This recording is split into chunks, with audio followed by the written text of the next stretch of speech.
Hey guys, welcome to Not Again podcast. Welcome to my show, to my podcast. For those who are new, welcome. Alright, I hope you enjoy your stay. For those who listen to this for second time, right and above, I'm glad you enjoyed and welcome to this podcast again. Alright, how have you guys been? I hope you guys are doing great. I hope you guys are doing fine. Okay, how's your week, guys? I'm glad that it's another week, another day.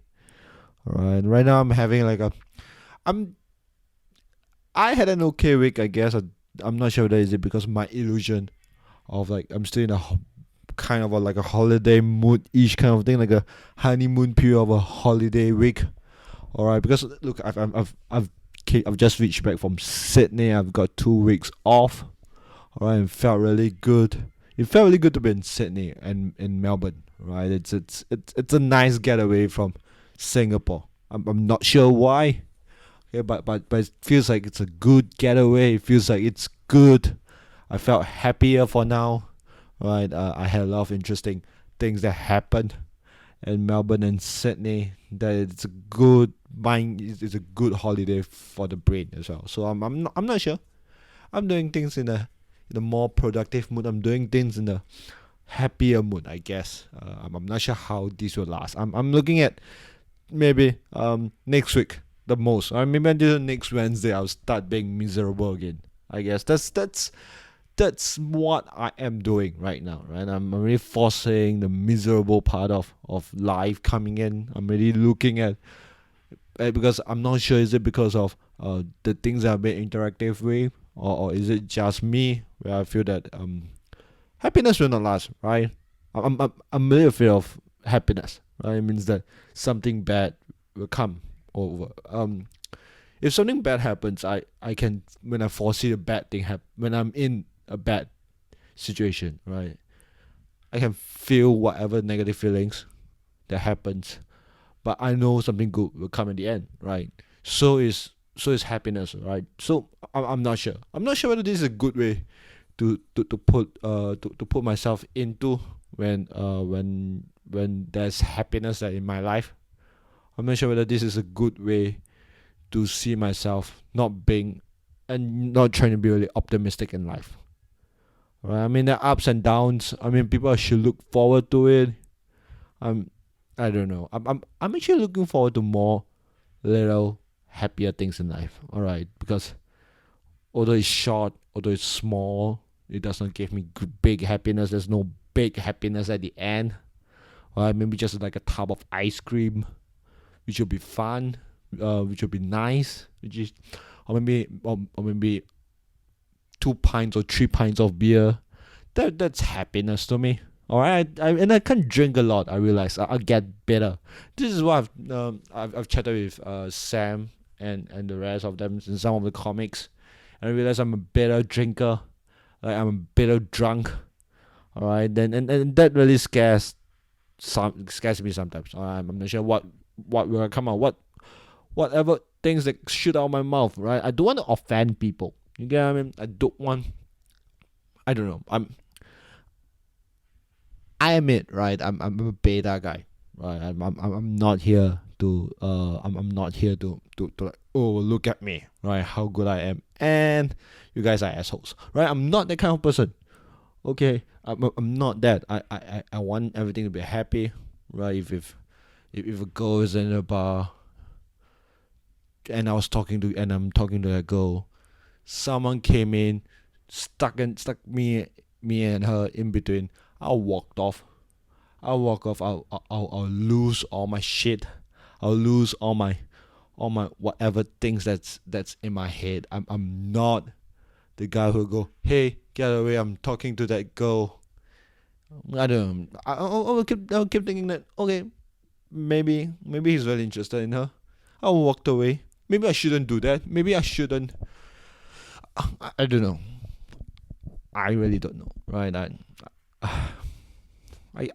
I guess I should have a little bit more confidence in myself. I should be a little more confident in whatever I have. Right? I think it's easier to get a like to me. I think it's easier to get a tub of ice cream than than to than change something that makes me really really happy. All right. The only thing that I'm happy right now is or the only thing that I'm really really happy is trying to do or at least trying to get better at my craft, right? To hone my craft because uh that's all on me. All right. If things doesn't work out, I know who I can blame, right? Which is me alone, right? I mean, if if I try to hone my craft even better in whatever I do, right? If anything that I drive it into the ground, I know who to blame, right? It's me, right? And I can blame like there's an obvious person to blame, right? And that's what I'm good at, right? To blame someone or something, and the best person that will not offend anyone in blaming is your own self. I guess that's I'm not sure. It takes a little bit downturn right now. Yeah. So, but anyways, I have a good week. I hope you guys are okay. I hope you guys are plowing through your week. If you guys are not having a good week, alright, look, it's just another day. Things will get better. I guess. I hope this is like a good motivational speech in a like a um thing, right? Like a sports movie that everyone watch any given Sunday. Right? I hope I'm like the Al Pacino or Al. I couldn't pronounce his name. Right? I'm sorry, all those movie fans. I'm sorry to the guys who to the actor. So I'm sorry. I should have learned how to pronounce your name. All right. Yeah. So in this so back to this episode, right? So in this episode, I'm talking to Raf, right? Oh, I found like I've like on his Facebook page, right? Raf Soundwalker, right? I'm not sure that that's a real name. If that is his real name, I'm not sure. I really doubt so, right? But I call him Raf, all right. RAF. I know him through like I said, I've known him through a library thing, all right, where he talks about jazz and stuff. And we are there. We talk, right? I was really impressed, right? I don't. I'm not sure. I've not gone to a lot of local music thing until like 2 years back, 2 years back, or maybe a year back. And Ralph is one of those guys that I met, right? One of those guys that I met through a library. We got to know a little bit of stuff. After that, I saw him in a blue jazz cafe. That's the name, blue jazz cafe, in a cafe where comedy is being done, where stand up is being done. It's a beautiful room, right? That talk of comedy. It's an open mic comedy every Wednesday and Thursday is at that place. Alright. So if you're interested in doing stand up, go to thecomedyclub.asia. Alright. If you're local, you want to try your hands on stand up, that's one place to try. And Singapore. Alright. For those who are overseas and think, hey, maybe I want to do some comedy. Right. I'm having a holiday right now. I would love to try some stand up in the local in the Singapore scene. Do drop a message at thecomedyclub.asia. Go check them out. All right, it's really really fun. I've tried stand up there, right? And my first place that I tried stand up is in one of the other now a comedy showcase. Or previously it was a comedy open mic called the Comedy Masala, right? And then I went to Blue. Then after that I took a 2 year break in between. Then I went to a comedy. I, I, I think talk of comedy. Yeah, I went there, and then there are more mics going that happen, right? Like after a Monday show set up, like a Monday, and after a Thursday show set up as well. Then Talk October Thursday night. So it's like Monday. Now it's like Monday, Wednesday, Thursday for open mics. Tuesday for showcase. There's also showcase as well. So for those who are interested, do check them out. Alright. So back to the topic about this week's episode, right? This week we talked about. I managed to talk to Ralph, right? Ralph is a very good friend of mine. Alright. Along with Shak. Ralph is like I know him as a drummer, right? And he plays drums. As you can listen to the podcast later, I know him while he plays drums, right? He played jazz that I know him of. He played jazz. He played with a lot of stakes, I guess, a lot of different kind of stakes. Yeah, and he's a really fun person to hang out with, right? I had a great fun talking to him. I thought that it would be like an hour, but we managed to go a little bit past more than an hour. So listen to him, right? He's in this band called The Bates. Right, they are going to have a soft launch for Shak and The Bates. Right, they're going to have a soft launch for Shak's single. So do check that out. I will put the link on my Facebook page in the description. Do check that out. It's in July 27th. Check that out. So do enjoy the conversation that I have with Rafaee, right, and Not Again podcast. Enjoy.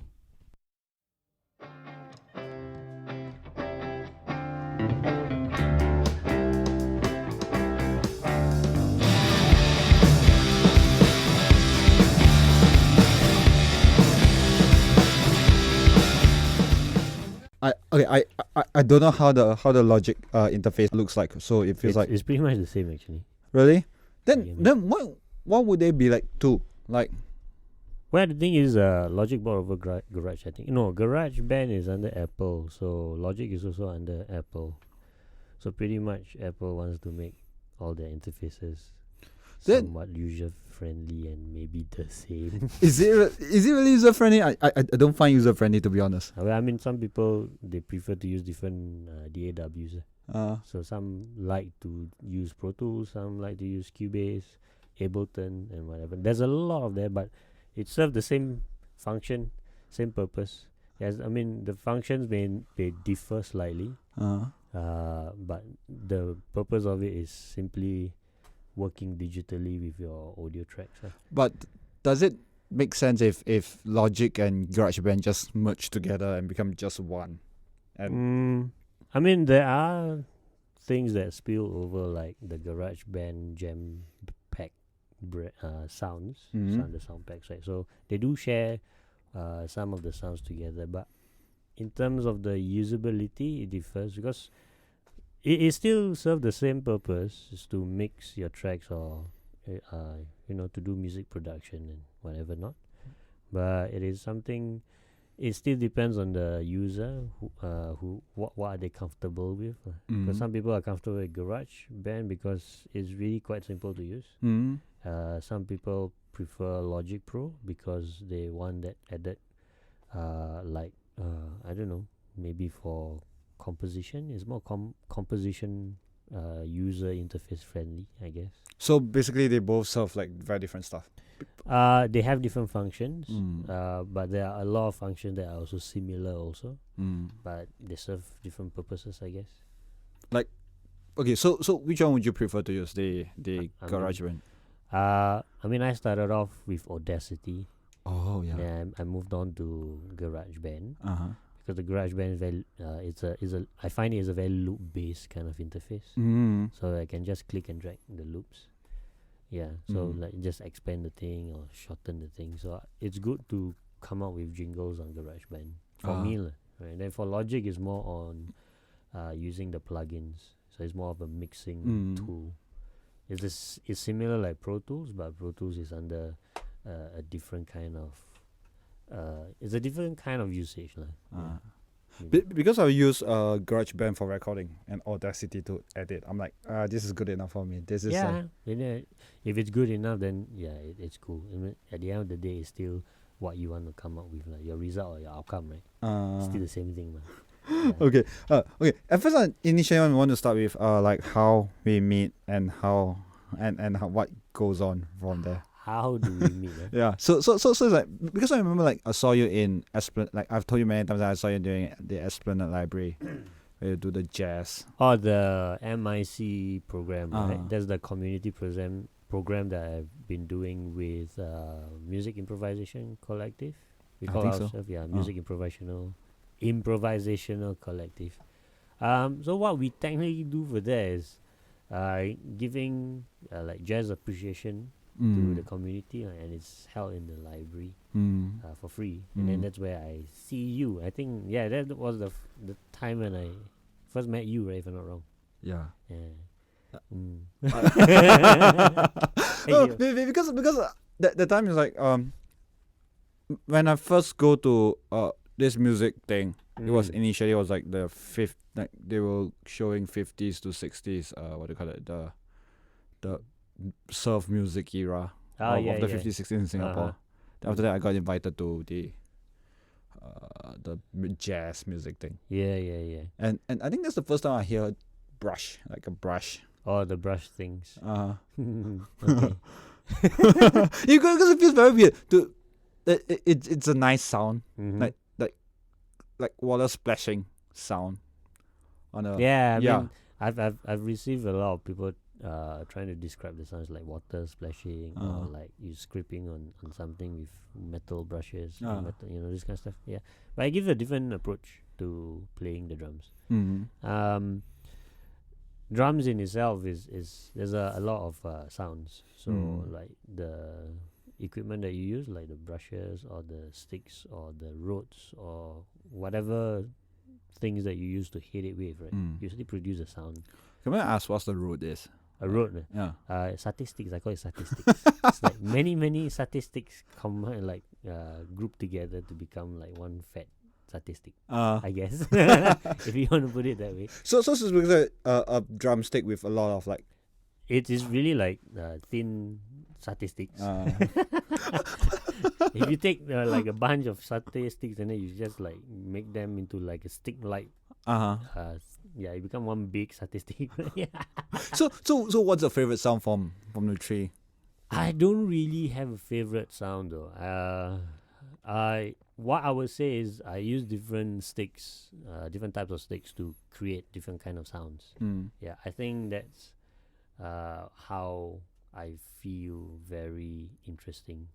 I mean, at the end of the day, the sound that you're producing, right, is for the music, right? So it's still up to my interpretation of what I want, what kind of sound I want for that particular piece of music. Yeah.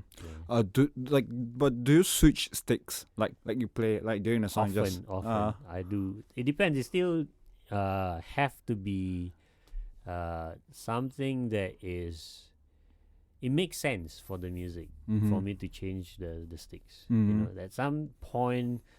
I do like experiment with different types of music during the set itself, and I don't find that it really create a sense of justice to the music itself. So I will revert back to what I was using before in the music. Yeah, so it's still.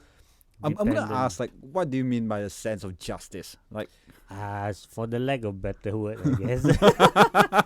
Like, you need to serve the music. Like if the music doesn't work out, then I think we need to do something about that, lah. So instead of just stick with that problem, or rather, just stick with that sound that does not work, and then you just prolong the whole song, then the music will not feel good, right? So I will try as much as possible to be experimental in terms of the sound that I produce on the drums.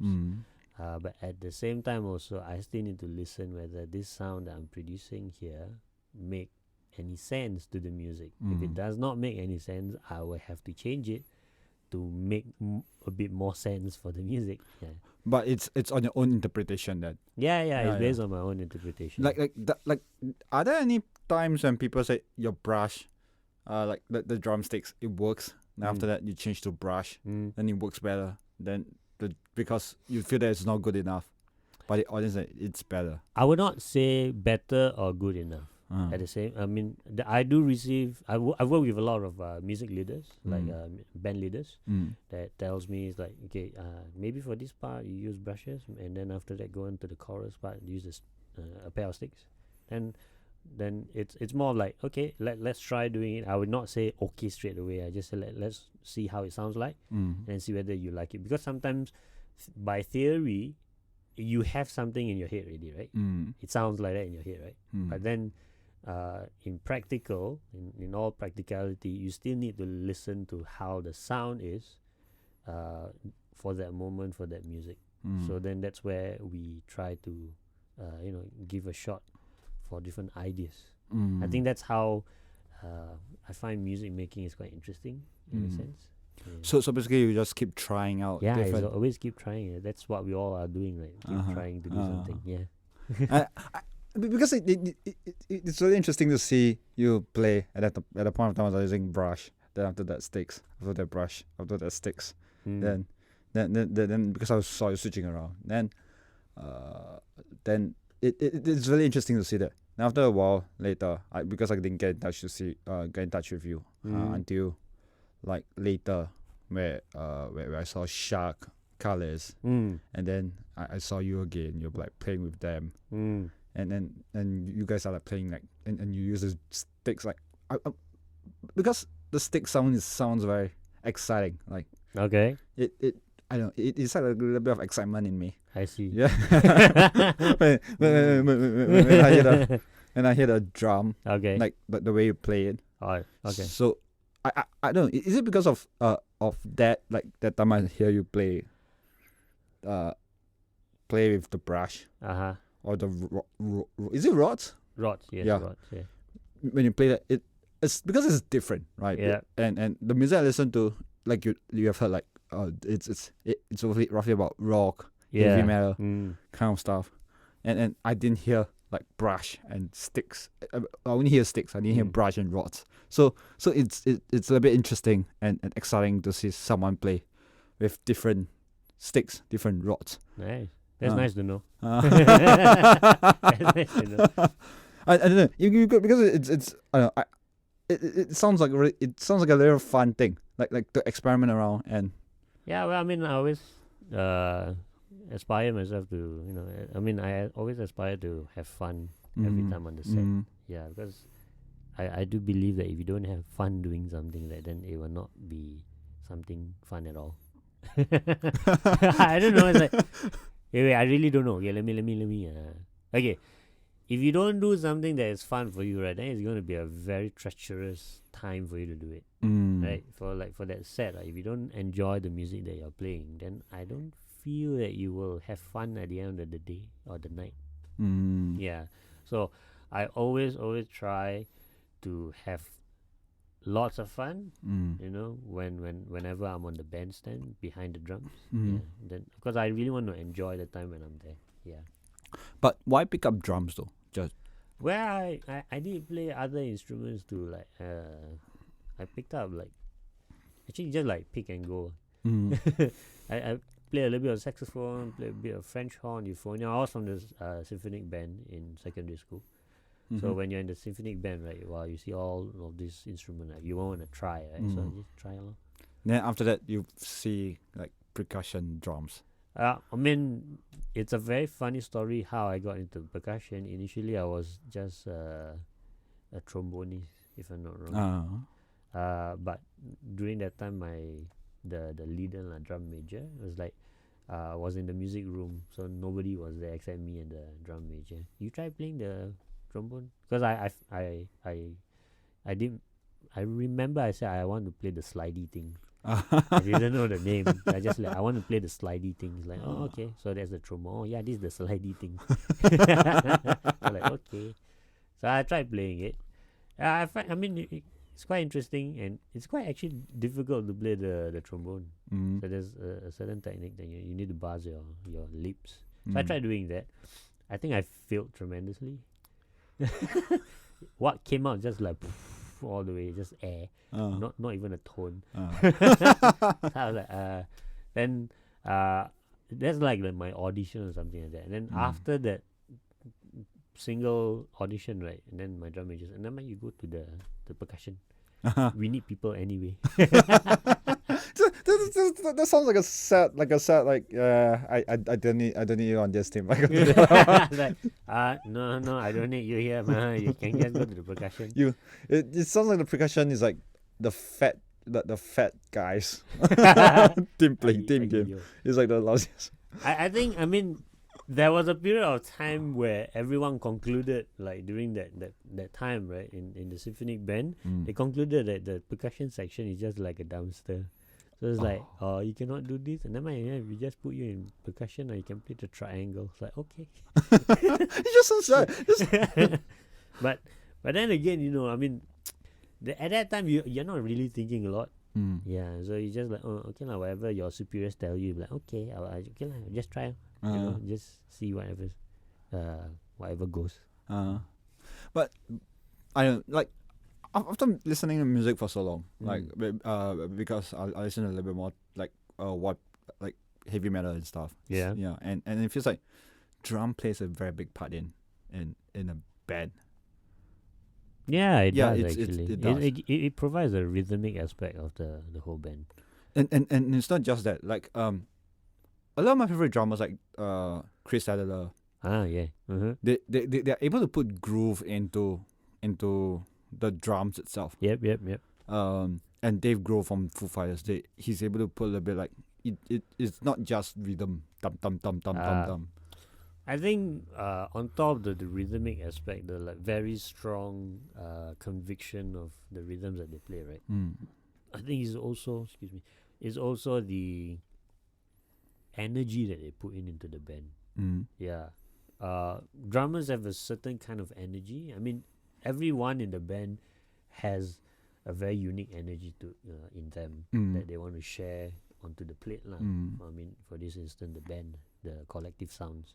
Drummer in themselves, they have this certain energy that is quite contagious. Yeah, so it's like the moment they play, right, people just want to play along. So I think that is I would say the bass and the drums are like the glue for the band.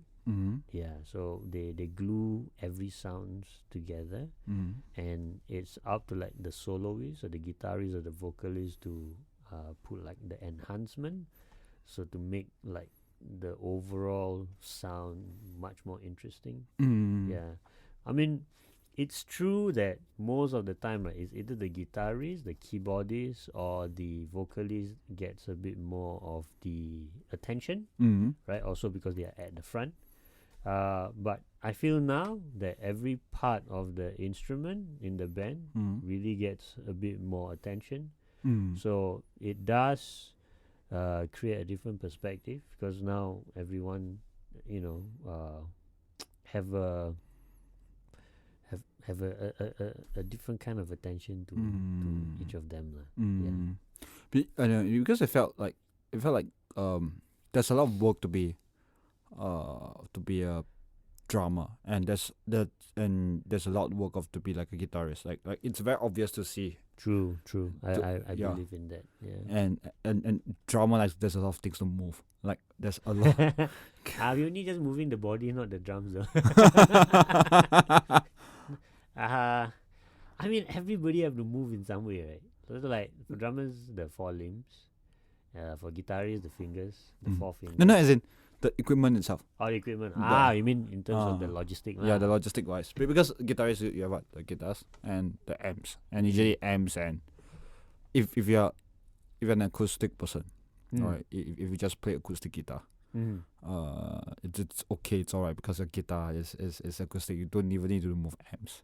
But the logistic for drums, and it seems like a lot. It seems like you have to clamps, lug everything around, right? Well, I mean, in terms of the acoustic, right? I mean, some acoustic guitarists, they do pay attention to the sound that they pay attention to the sound that they are producing. So they might actually prefer their own amps, so they do bring their amps around. So I think the idea of bringing your own instrument to the gig is because you're comfortable with that instrument that you are playing with. Yeah, at the end of the day, you still have to be very comfortable with the equipment that you're having and performing with.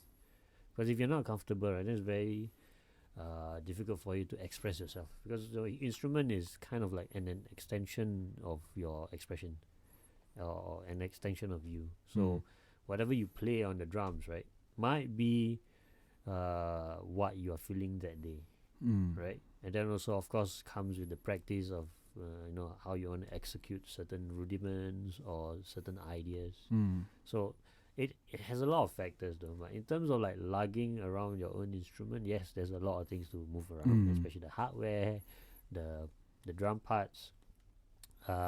Important thing is the drum throne, because without the drum throne, We need to make sure that our butts are supported nicely while we are playing. So, yeah, I mean, I do gigs like out of Singapore before, bringing my own drums around because I'm comfortable and I trust my instrument. Yeah. But shouldn't that, if that's the case, wouldn't it be like very expensive to move your kit around? Well, unfortunately, we are in Singapore. Everything is all about money. So, speaking of that, since we are in this environment, yes, it's expensive. But I remember when I was where was this place? Thailand. Yes, I remember in Thailand, it wasn't really expensive to shift your drums around. I find it very fun.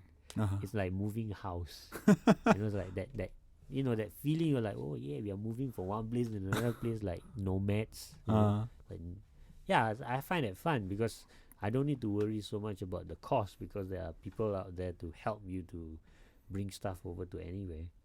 Yeah, but in Singapore it's a bit difficult to do transport, especially for drums, because there's a lot of drum parts, right? A lot of the vehicles here are not instrument friendly.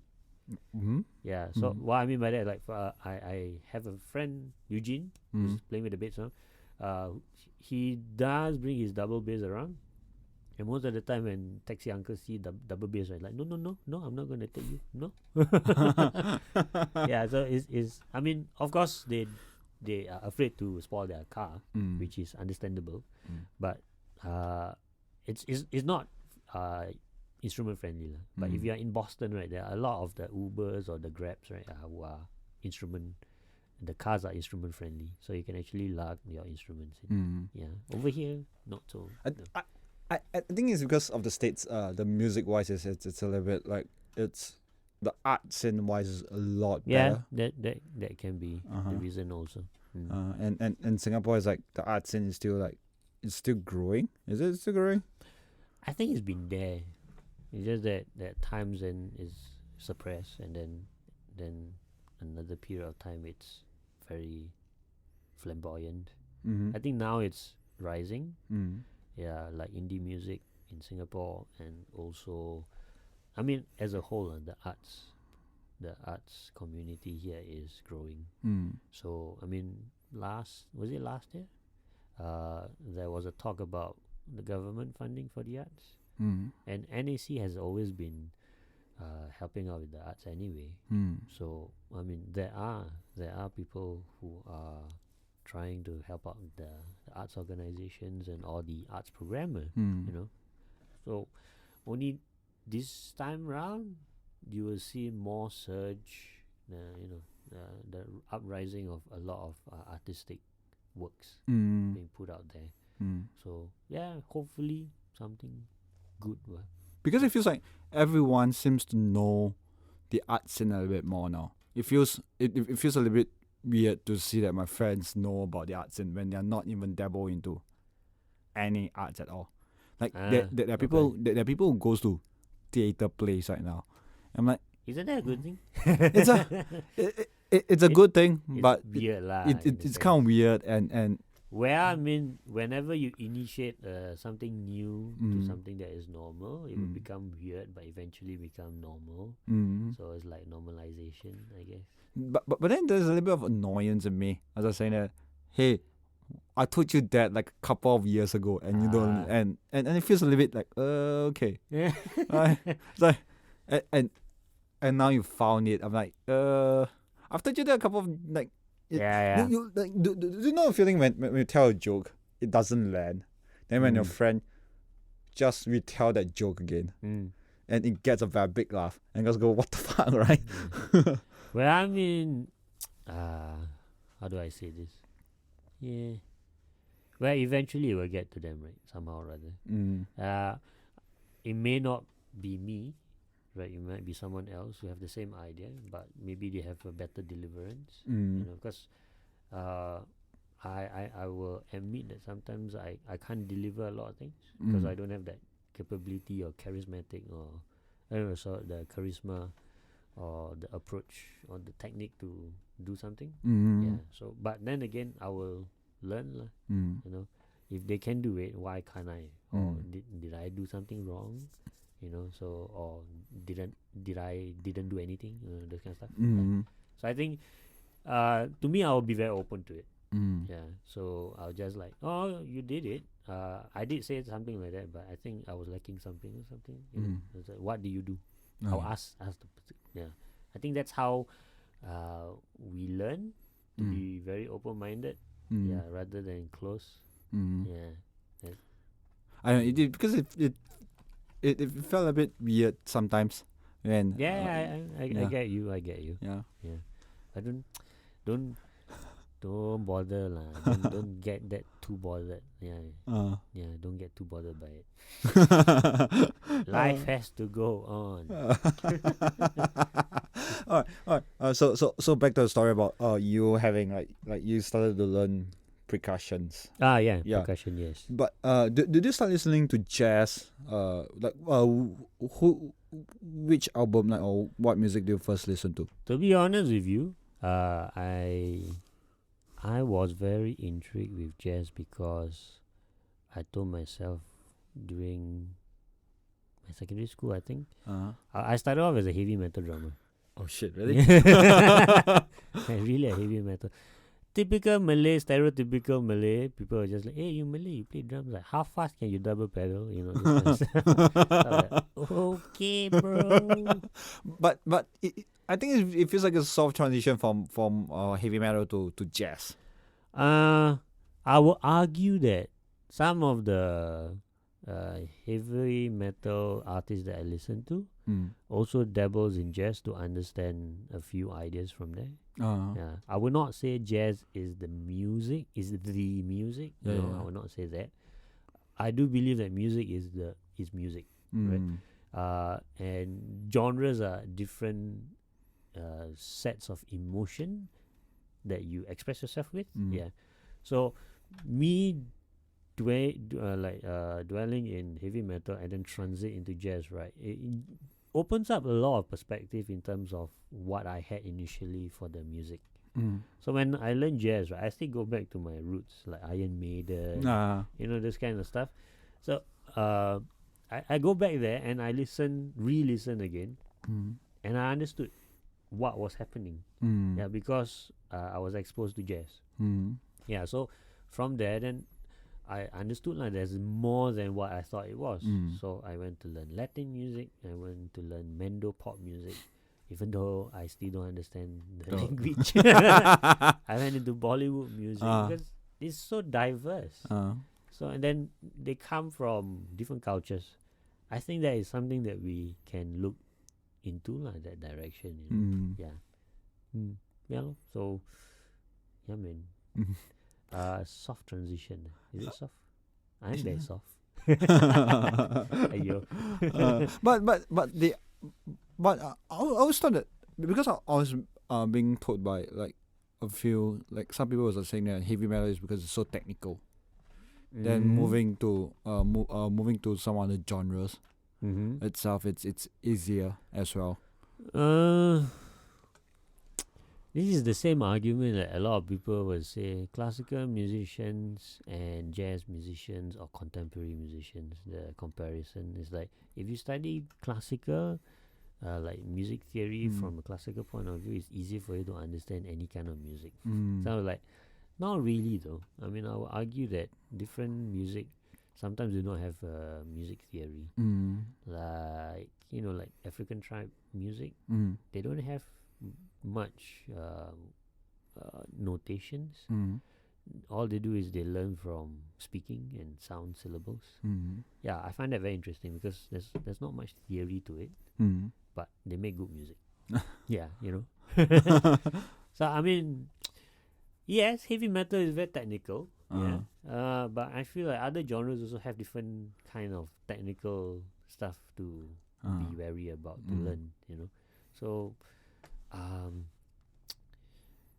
I cannot categorize like technique is difficult. I cannot compare that the technique in this genre is much more difficult than this technique because it's difficult in its own circle. Right? Like jazz has a different kind of technical approach. Mandopop also different approach, you know, like in terms of the technical aspect lah. Yeah, and the heavy metal, they also have their technical difficulties in terms of executing. Like in terms of drums, right? The double pedaling is a whole new world of techniques there, right? As compared to you playing, let's say, funk music. Technique on the double even if you have a double pedal, right? The idea that you approach with heavy metal and funk music is two different ideas, concepts. So they have difficulties on its own. Yeah. Okay, back to the story. Get away from the original, like go off on a tangent. but I want to ask, like, what happens if so what makes you do the transition between heavy metal and to jazz? I think during that time I was playing with my friends, right? They are playing overly loud. Even I have my earplugs, like it's too loud. So I was like, this is too loud already. I want to, learn something that is softer. Yeah, so I decided I want to learn jazz. So initially when I took up jazz, right, I didn't know what I was signing for. So like, what's the softest genre to play? Jazz. Because all the jazz that I was listening to was all the old, like Aretha Franklin, like Billie Holiday, like very mellow, very stringy, this kind of stuff. And then the drums, to me that time, right, I was like, wow, so easy. I just ting ting ting ting, ting like that only, right? Yeah. So I tried, and it's way harder than I thought it was. I already started like jazz. I think about 7-8 years ago. Wow. Yeah, and then for a while, I think about a year or two, I was just playing on my own, self-taught. So that was when Singapore Poly happened. Yeah, so me and my seniors from concert band, symphonic, concert, SP concert band. We were interested in jazz, and then also at that time I was listening to jazz too, right? But not the like big band kind of sound. Then my friend wanted to create like a big band jazz band. So it's like BB King. Yeah, BB King, Duke Ellington, those kind of big bands. So I was just like, okay, because this is like an opportunity, right? So I mean, I love the music, and I want to try doing it with someone. So since I had an opportunity, then both of us were like trying to talk about how we can go, like create and develop this club in SP. So we did the necessary work that needs to be done. Then we just proposed to the student union, and then things went well. And then is there like a lot of obstruction? Like, I think with anything there's always obstruction. There's always guidelines to write. So no, not really, no.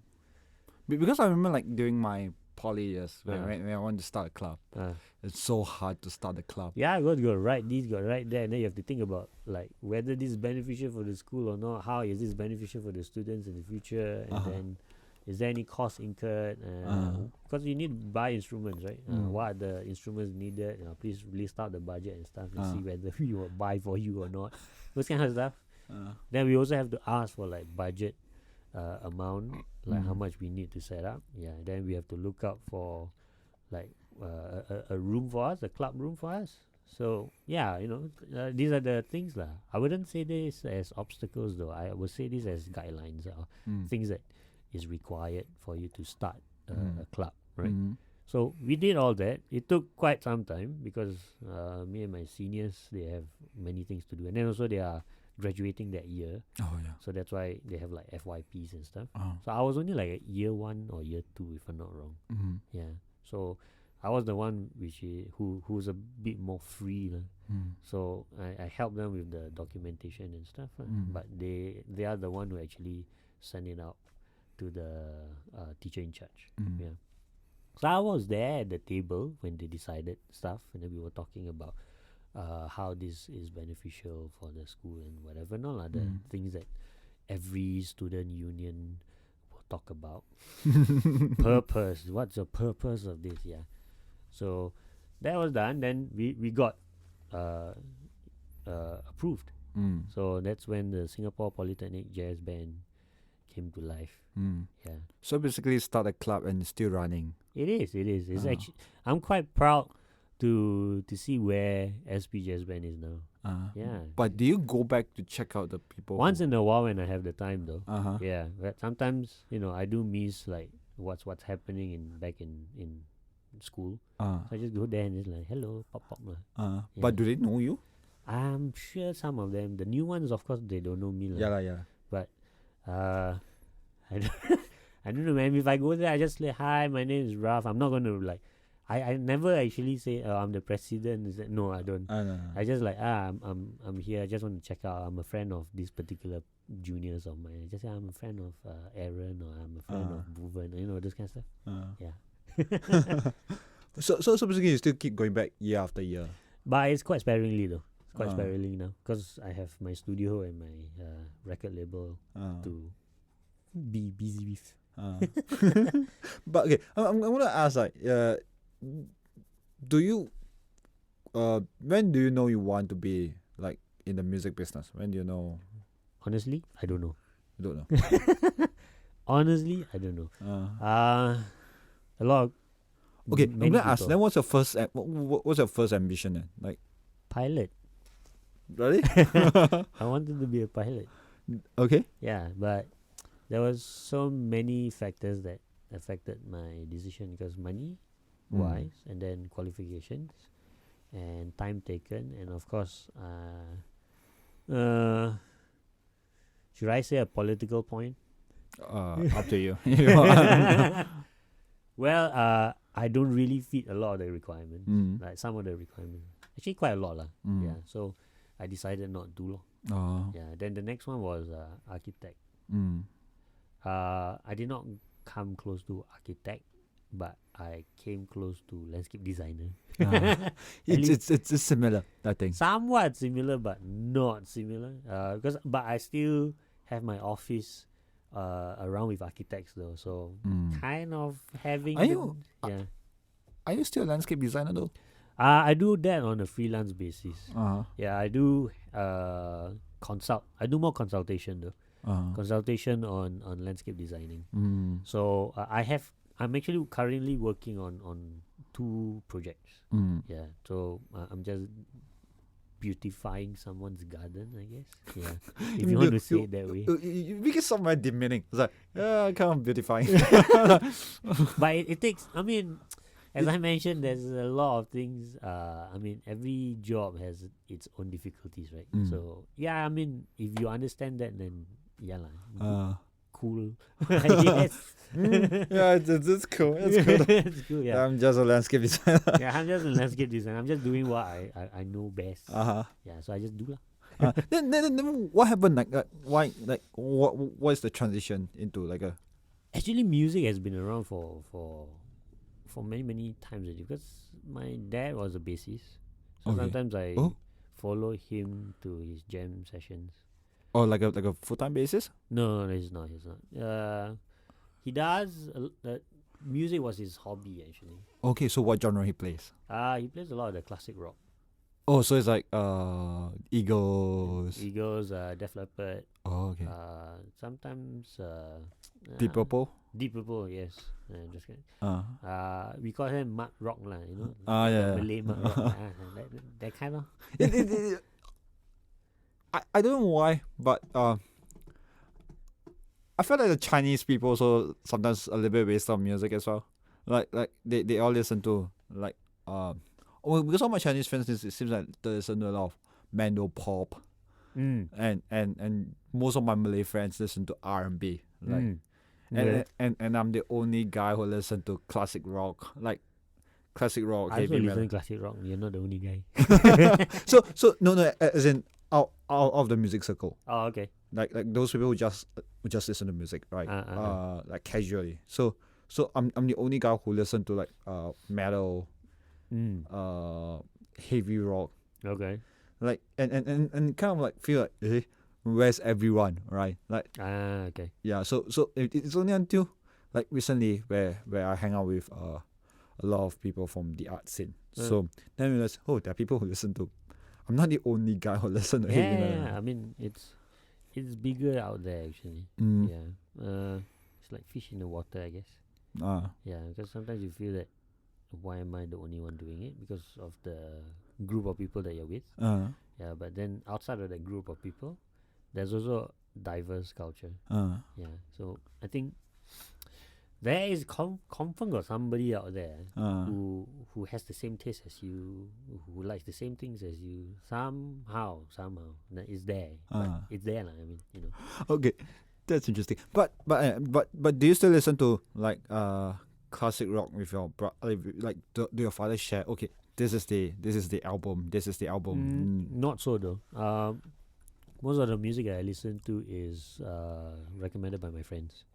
Yeah, so I'm not necessarily from musicians, even from non-musicians.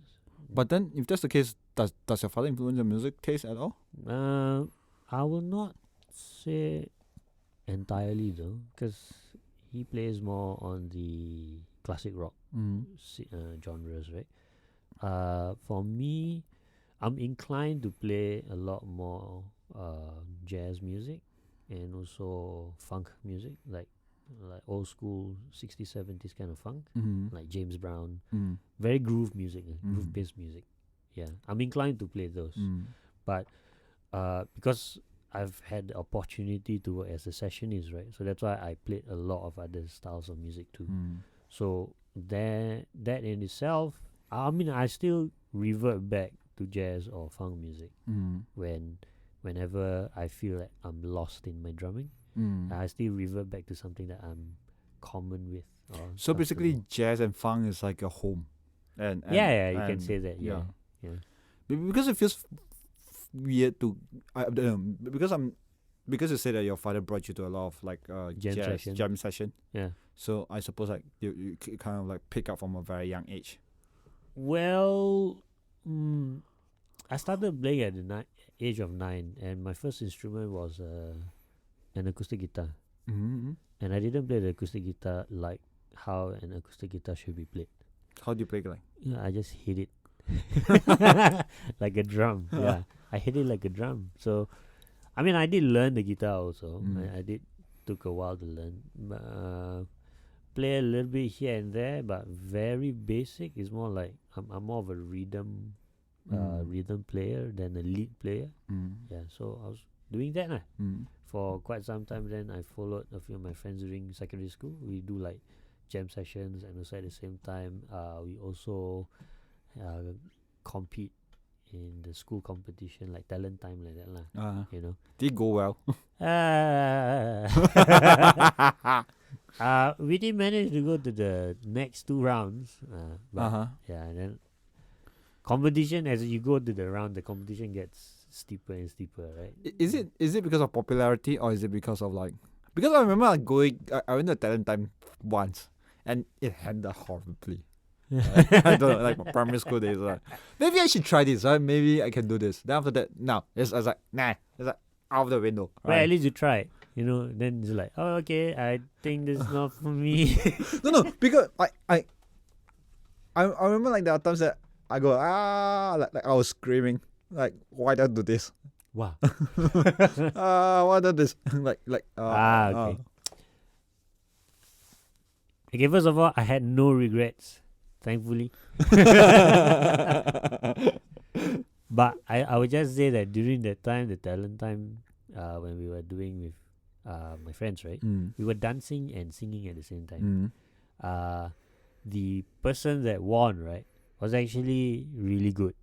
Okay. So, I think it's not because of the popularity vote lah. It's more of like he was really good with singing, so that's why he won. Yeah.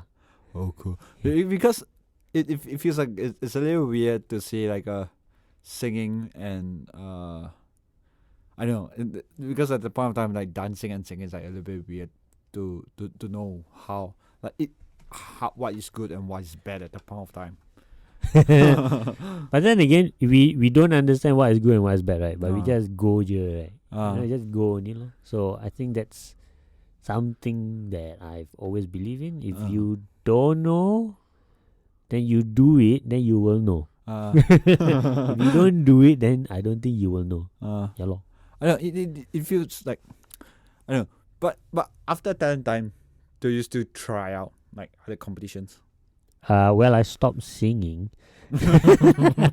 and dancing, but I focus on other stuff lah. I mean, for me, after I tried it, right, then I'm like, okay. I mean, I tried it. I think that's a good experience. Did not win it. It's fine, you know. Then I move on to other things that I want to try. So during that period of time when I was growing up, I guess, or rather myself, I like to try a lot of things. I'm very curious. So I try basketball, I tried sports, I tried music, I tried art, like calligraphy. I did try poems, writing poems. Are you good at it? Are you? No, man. I mean, during that time for that level, my teacher said it was not bad. So like, okay lah, then that's there lah. That's it lah. Yeah. But other than that, I didn't actually pursue on writing poems though. Yeah, because just that I shift a lot though. Yeah. So I mean, I will do the best that I could. Right. But I would not say that I am really good at it.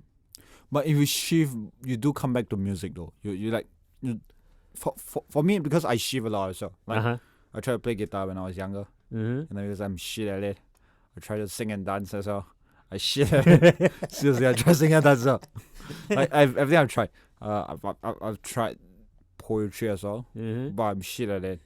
Okay. So I've tried writing music as well. I think I'm no better than you. Man. I'm no better. I'm sure you have better ways with words than me.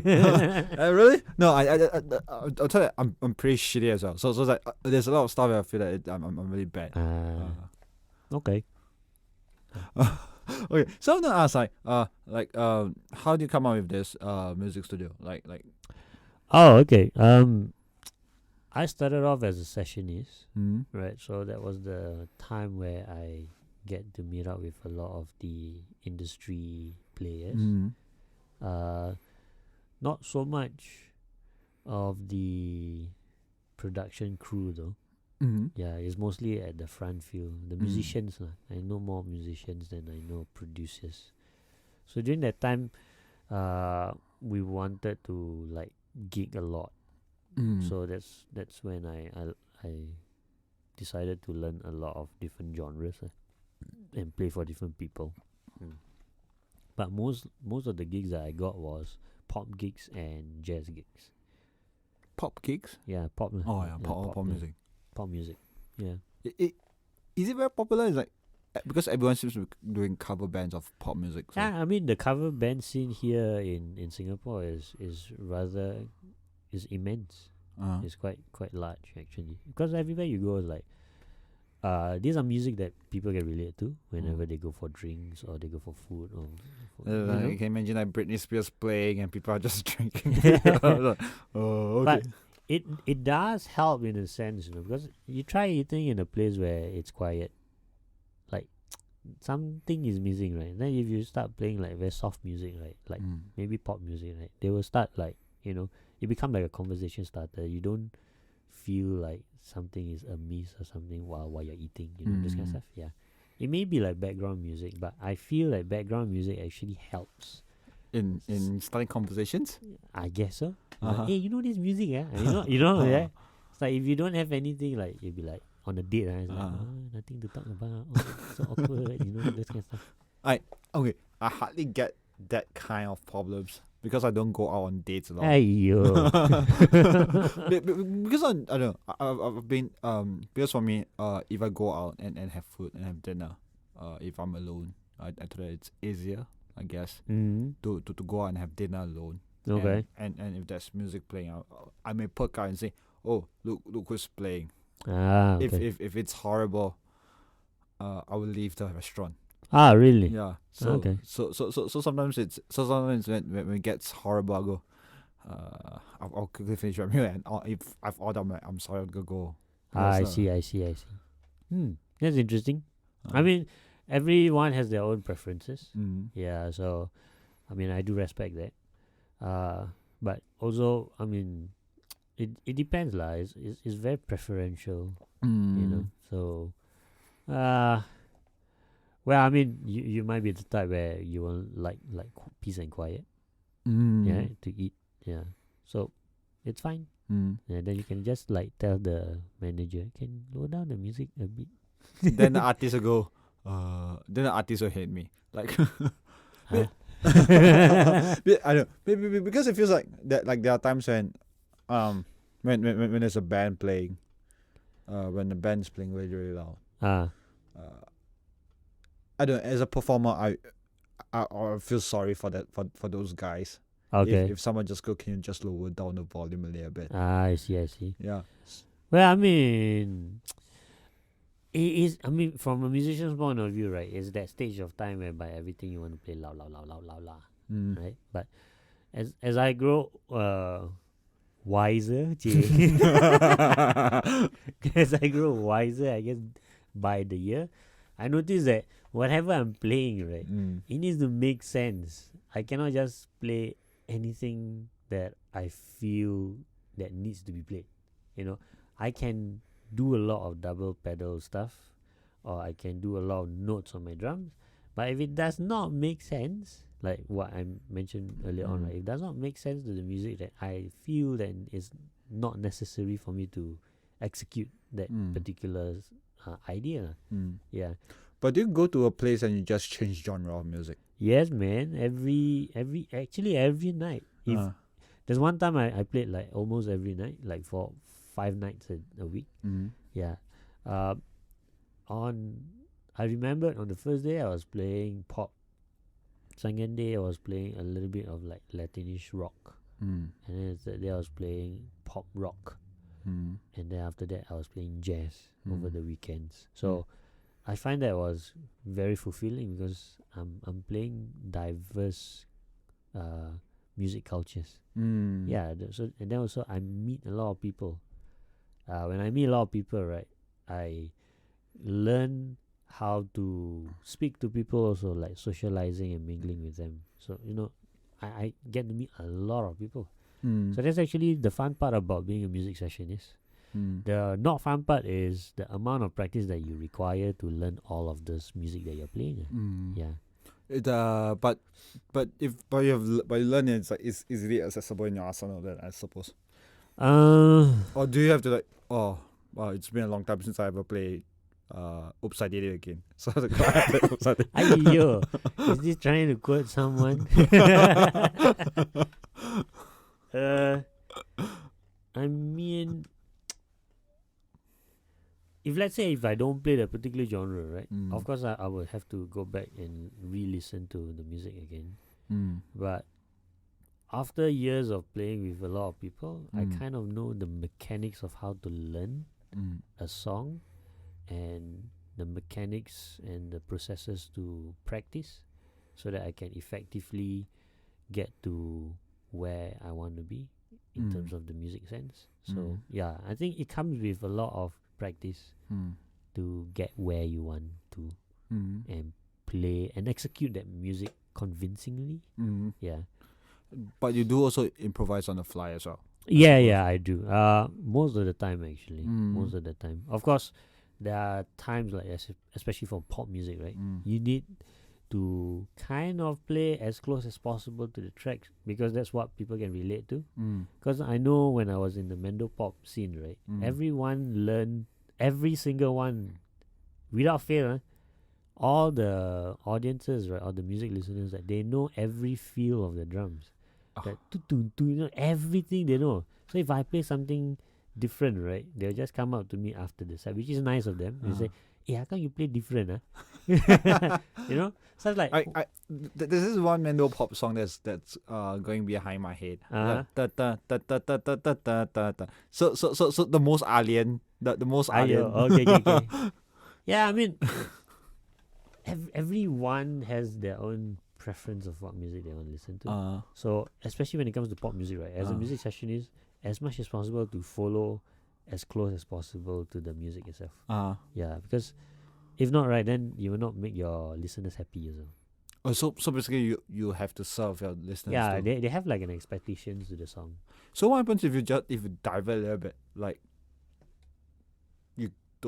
it sounds bad. Like, is there any point of time where the audience member, it sounds better, but I prefer the old. Like have lah, but not. So I mean, I would not put that. Yeah.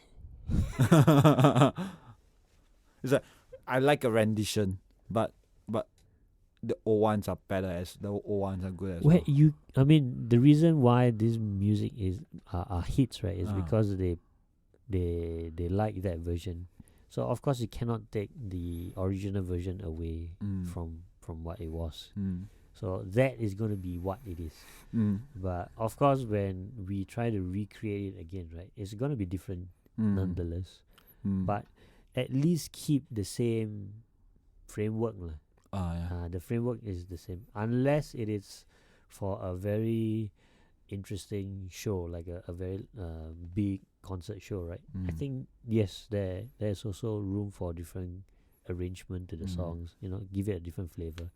There's this saying, like, on record, right? You play it straightforwardly so that you can connect with the listeners. But in live, right, you can actually play however you want. But of course, play to the audience also, because the audience needs to feel good about listening along with the song and singing along with the song also. Yeah, so that's why it's cool to play exactly how it is, but there's no rule book saying that you must only do it that way. Yeah, you can still give your rendition. So to answer your question, I do receive people coming to me and say, hey, your approach is nicer than the original. Then I'll just say no. The original is the original. I'm just like, this is my interpretation. So but I would thank you for your compliment because it's something refreshing also. Yeah, because different people interpret differently for the song. Because it feels like you can only listen to so many times of Hips Don't Lie, right? Yeah, correct. And you have a little diversion away from and when you come back, just that's nice. That's that's pretty. That's I like it's a very interesting approach to how you create music. Okay, I'm gonna talk a little bit more about the why do you like it right now? If when you're in the music industry, is it like difficult? Like it has it's very challenging parts lah. I think, yeah. I mean,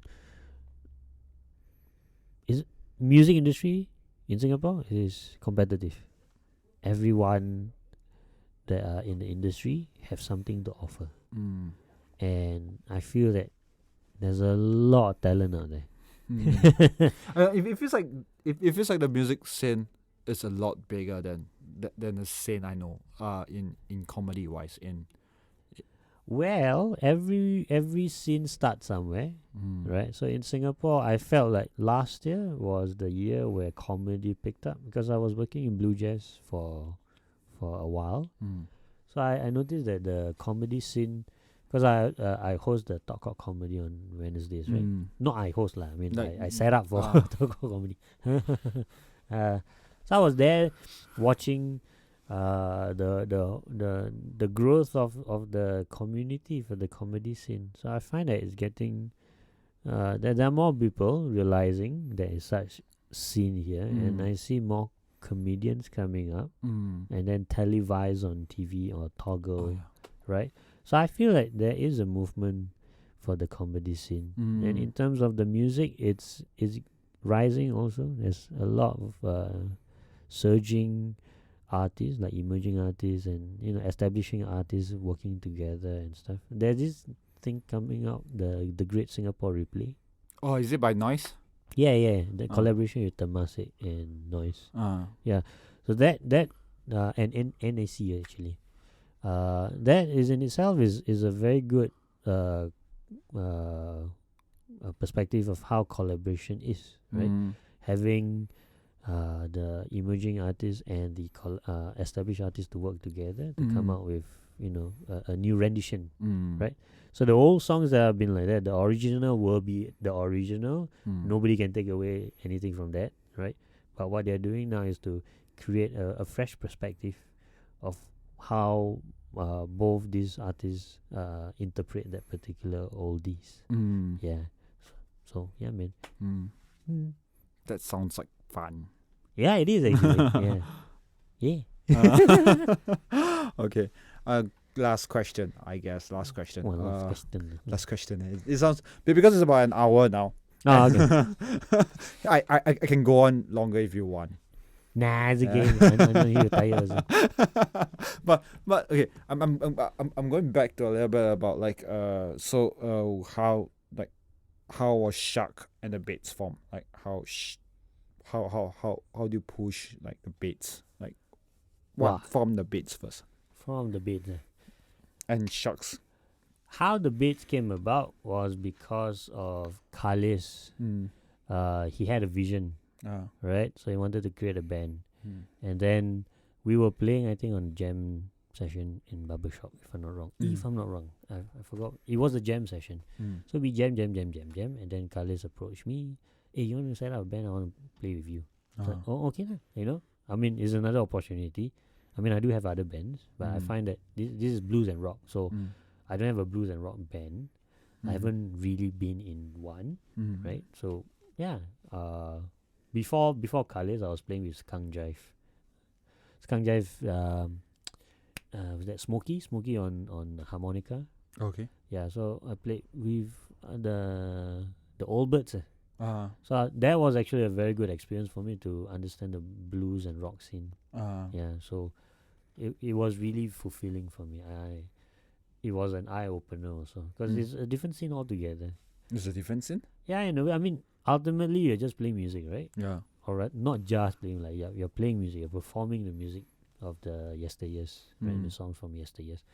But the idea of having a blues and rock band, right, is it's a very new perspective for me, because I play in the jazz band, right, and the jazz scene is this.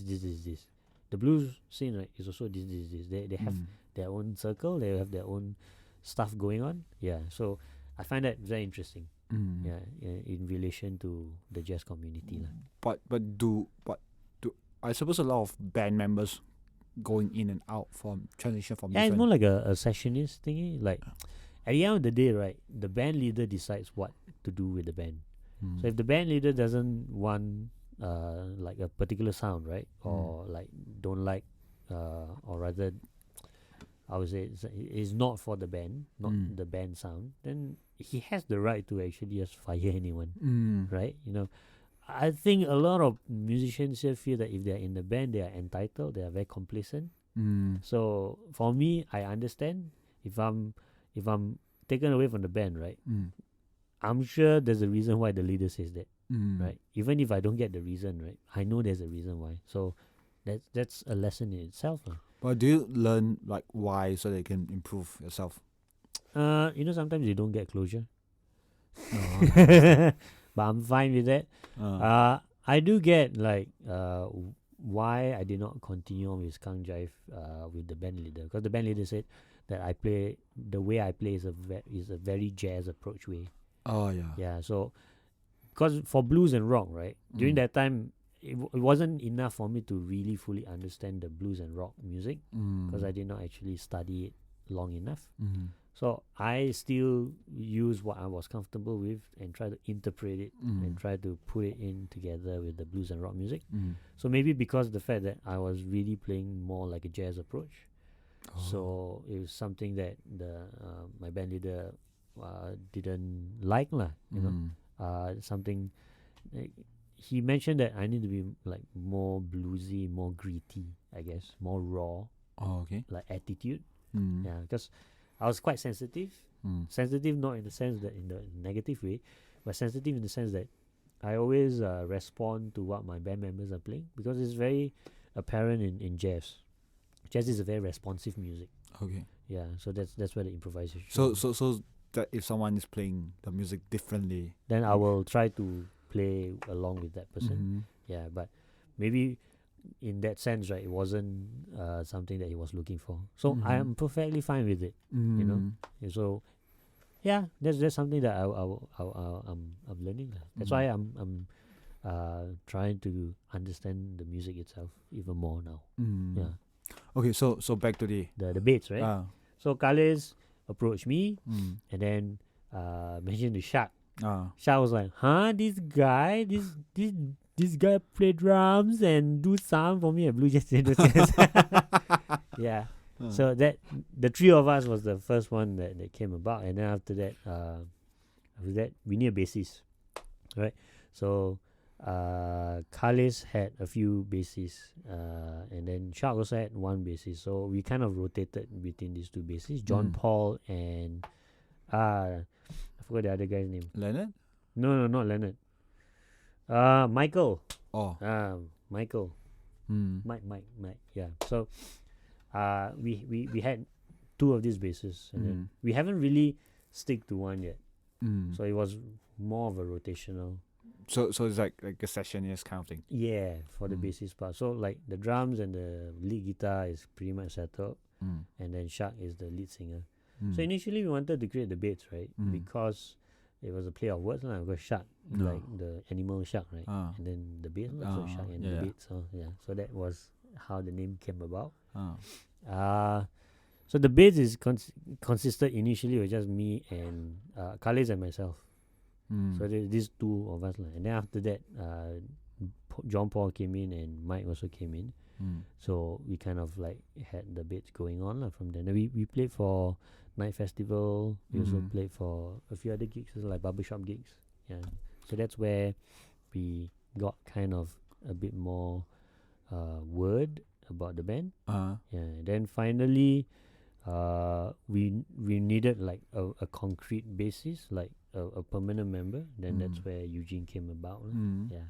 Then the keyboardist. Then the keyboardist was the later addition. That was Tiffany.